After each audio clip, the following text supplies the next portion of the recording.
Alright, I'm sure the first session was very interesting. Ladies and gentlemen, attention please. We're all set to start the second session. I request everybody to quickly settle down, because all the speakers get exact 1 hour, so let's stick to the timings. Well, ladies and gentlemen, the next topic is a very interesting one: logistic regression, power and practical utility. And yes, to take you through this, we have Mr. P.K. Vishwanathan, Program Director, Postgraduate Program in Business Analytics at Great Lakes Institute of Management. A little details about the profile. Dr. P.K. Vishwanathan is currently a professor in the area of operations. Apart from executing corporate consultancy assignment, he has designed and conducted training programs for many leading organizations in India. After completing his master's from Madras University, he have done MBA from FMS Delhi and MS from Canada. He holds a PhD degree from Madras University. So ladies and gentlemen, let's start the next session with a huge round of applause, and please welcome Mr. P.K. Vishwanathan.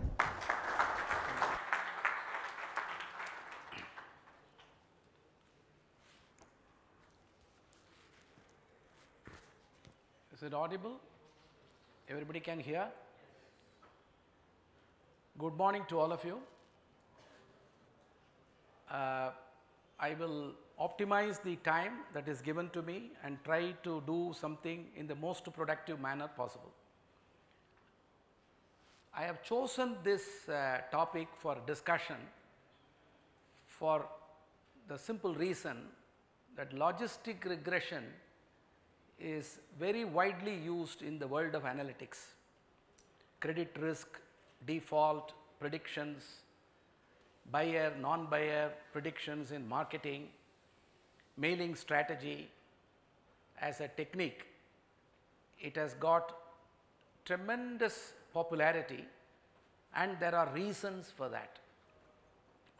So that is the reason I have chosen this topic, and as we go along, we will be able to get more insights. The title that is given is Power and Practical Utility, that is associated with logistic regression.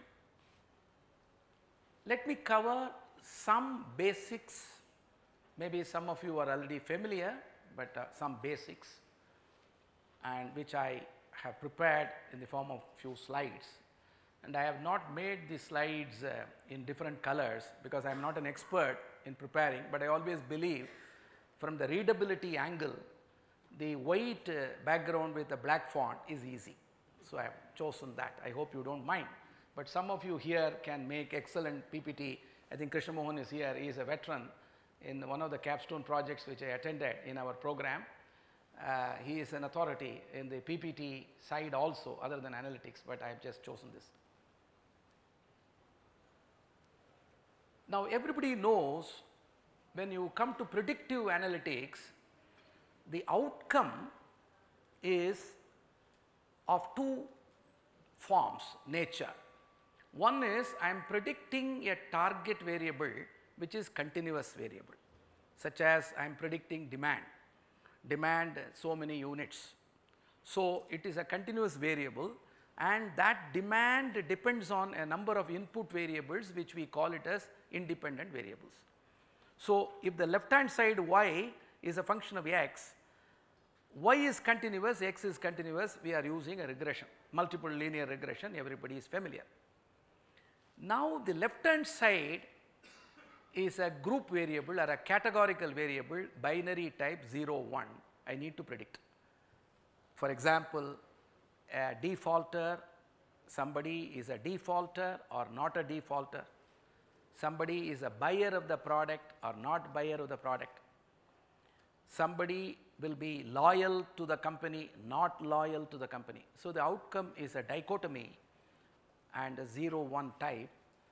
You prefer logistic regression, which in the parlance of model building is called binary logic, because if I have more than two groups, I can have a multinomial logic, but we are confining to the binary logic part here. Number one, logistic regression has got freedom from the assumption of the normal distribution assumption, that is the y variable given x is normally distributed. If I take a classification model such as discriminant analysis, which is also used in the place of logistic regression, it assumes all the predictor variables are multivariate normally distributed. Here you do not need this assumption. So, freedom or liberation from the assumption of normal, that is one reason this is preferred. So, it can work very well. The second reason, when I use a regression, no matter what I do in the place of a 0 1 type of an outcome, no matter what I do, the predictive values, the predicted values will go outside the range 0 1. In other words, linear probability I am predicting something will become negative, it is absurd. More than 1 is also absurd, probability cannot be more than 1, and no matter what you do, it cannot guarantee a solution of predicted values in the range of 0 and 1. Whereas, logistic regression is based on a function called a sigmoid function, which looks like an S type, which will force the probability of the outcome to be in the range of 0 1. That is one specialty.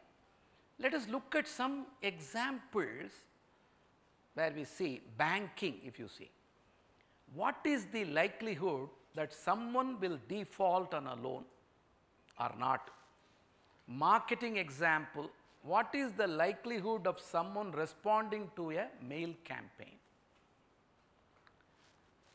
Medicine, what is the likelihood a patient will get well or die? We do not want people to die, but then nobody has taken amritam to be in this world forever, somewhere, some point in time. So, these are issues. Fraud detection, what is the likelihood a transaction is fraudulent transaction? These are some of the examples where we want to predict the outcome, which is categorical or grouping, is not a target thing. So, logistic regression is used. Why logistic regression? I already explained. Logistic regression is based on odds and probabilities, particularly odds play a very major role in logistic regression. What are the odds India will defeat Pakistan in cricket, T20 or whatever? You say the odds are 7:5. So, odds and probability relationship I have put here, a very simple thing, probability equals odds divided by odds plus 1. So, probability cannot be more than 1, but odds can be more than 1. If you want odds, then probability by 1 minus probability. I have given a very simple example, anybody can work out and see all this. Probability is given, substitute. So, odds is another specialty of logistic regression. So, in a practical world, if I use, for example, another model, it does not give that odds, here it gives. So, what are the odds somebody will default? So, I look at odds which are more than 1, because the probability will be more than 50%. So, odds specialty. Odds have the capability to counteract the problem of ordinary regression, where the values can go outside the range 0 and 1. Now, some equation, some of you can ignore, there is no board. I think I can just write with a marker a form, some function in mathematics.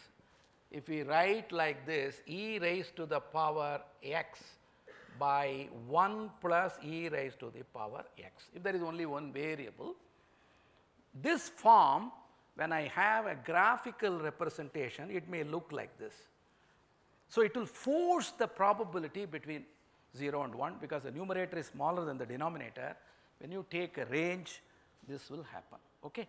So, I just wrote this. This is called a sigmoid function.